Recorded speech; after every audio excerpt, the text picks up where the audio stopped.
Hi, my name is Janmeja and this is day 21st of my communication practice and I'm doing this to improve my pronunciation, how I speak, how energetic I am while speaking and to maintain the in tonality of the voice and to listen how I speak and how I could be more captivating to the listeners. So I'm doing this for that purpose, and this is just a practice session.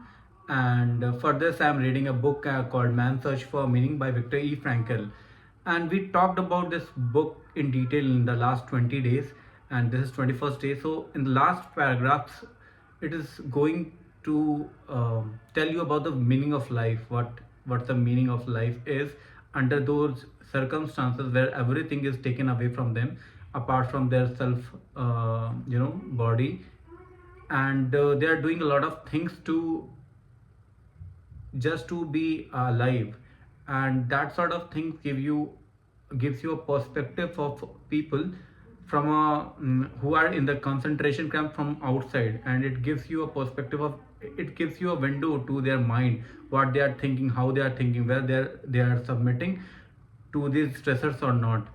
So that is what author was talking about, and we'll go into the details now. And I'm almost halfway through the book, and the second part of the book probably will tell us about the logotherapy, because author has developed these theses before going to the camp. And yeah, we'll start. Do not think that these considerations are unworldly and too far removed from real life. It is true that only a few people are capable of reaching such high moral standards. I think I already read that, but yeah. Of the prisoners, only a few kept their full inner liberty and obtained those values with which their suffering afforded. But even one such example is sufficient proof that man's strength may rise him above his outward fate. Such men are not only in concentration camp. Everywhere man is confronted with fate and with the chance of achieving something through his own suffering. Take the fate out of the sick, especially those who are incurable. I once read a letter written by a young invalid in which he told a friend that he had just found out he would not live for long, that even an operation would be of no help. He wrote further that he remembered a film which he had seen in which a man was portrayed who waited for death in a courageous and dignified way.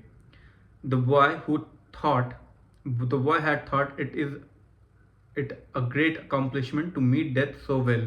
Now he wrote, fate was offering him a similar chance. Those of us who saw the film called Resurrection, taken from a book by Tolstoy years ago, may have had similar thoughts.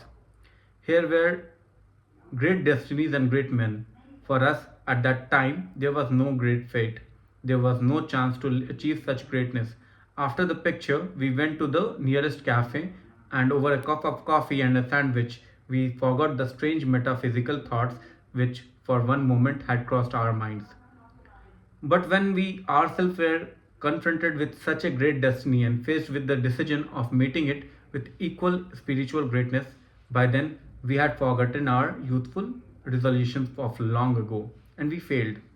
Perhaps there came a day for some of us when we saw the same film again, or a similar one, but by then other pictures may have been simultaneously unrolled before one's inner eye. Picture of people who attained much more in their lives than in a sentimental film could show. Some details of a particular man's inner greatness may have been to one's mind, like the story of the young woman whose death I witnessed in a concentration camp. It is a simple story. There is little to tell, and it may sound as if I had invented it. But to me, it seems like a poem. This young woman knew that she would die in the next few days, but when I talked to her, she was cheerful in spite of this knowledge. I am grateful that fate has hit me so hard, she told me. In my former life, I was spoiled and did not take spiritual accomplishments seriously. Pointing through the window of the hut, she said, this tree here is the only friend I have in my loneliness. Through that window, she could see only one branch of a chestnut chestnut tree, and on the branch were two blossoms. I often talk to this tree, she said to me. I was startled and didn't quite know how to take her words. Was she delirious? Did she have occasional hallucinations? Anxiously, I asked her if the tree replied, yes. What did it say to her? She answered, it said to me, I'm here, I'm life, eternal life. We have stated that which was ultimately responsible for the state of prisoner's self was not so much the enumerated physiological psychophysical causes, causes as it was the result of a free decision. Psychological observation of the prisoners have shown that the men who allowed their inner hold on their moral and spiritual selves to subside eventually fell victim to the camp's degenerating influences. The question now arises, what would or should have constituted this inner hold?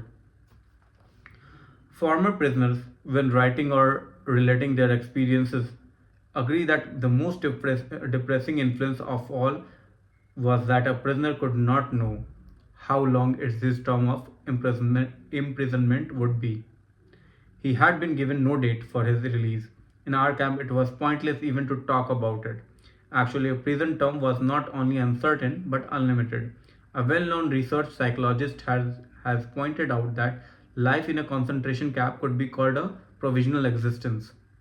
We can add to this by defining it as provisional existence of unknown limit.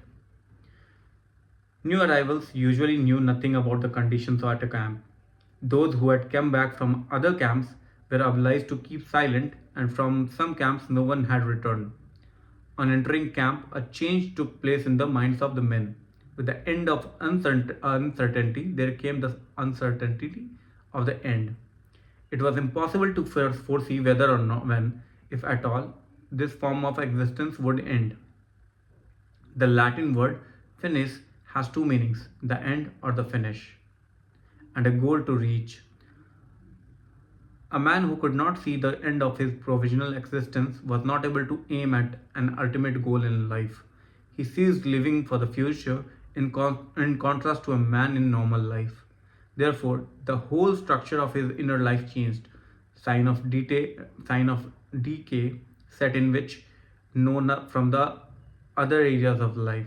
The unemployed worker, for example, is in similar position.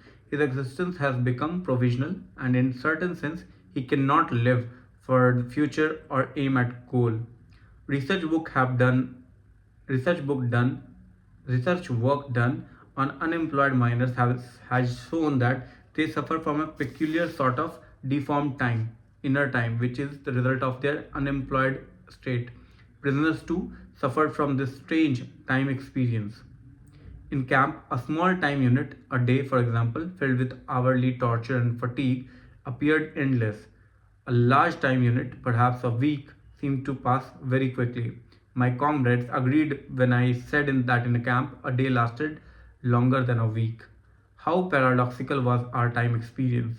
In this connection, we are reminded of Thomas Mann's The Magic Mountain, which contains some of very pointed psychological remarks. In an analogous psychological position, a tuberculosis patients in a sanatorium who also know no date for their release, they experience a similar existence without a future, without a goal.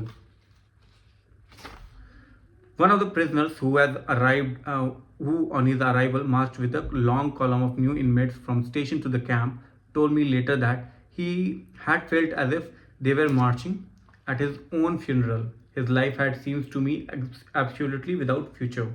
He regarded it over and done, as if he had already died. This feeling of lifelessness was intensified by other causes.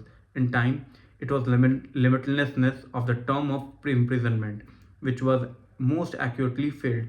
In space, the narrow limits of the prison. Anything outside the barbed wire had become remote, out of reach, and in a way unreal.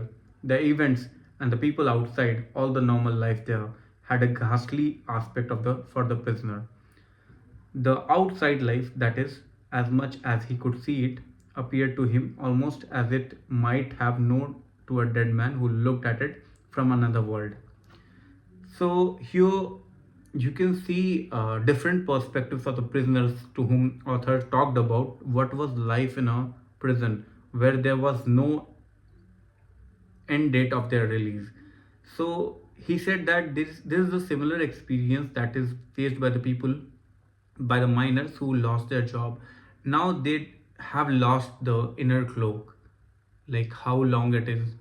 Same situation we see a lot of folks when they do retire, they age very fast because now the time for them is a day is like a week, a month is like a year. So it affects the internal clock, and we see that a lot of folks who are working till after, even after their retirement, they don't age that fast.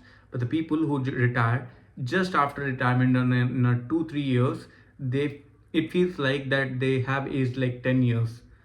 So you can understand how this sort of thing affects a person, their psyche and their psychophysical being. And this is very interesting. I am not right now in a position because I'm very much tired, and today it was a hectic day for me. And at work I was like working after so long for like 8 hours straight, and that is why I'm not able to comprehend the real meaning of these words, but I can sense it, that these are the real words from where you can understand the meaning of life. And this is very very important lines to read it and reread it and to understand the meaning of life, and how meaningless life gives you understanding of what a meaningful life could be. Because there in the camp people were meaningless about the of the life. They were not they were kind of living the life on a lease. They don't know whether how their end journey would be. They don't know whether they would be getting a release or not. So these sort of things affect the psyche very much, and you can use this example to draft how one can lead life which is just opposite of that, and you can find a meaning to a life journey. So that was day 21st of my communication practice, and I'll try to wrap this up. I know that there are a lot of things that is pending and I have to do it in the next 9 days, but I think it is going to be very difficult for me to cover everything. But I think these lines are important, and probably I'll give it a read again probably after I finish this book. And yeah, see you then, bye.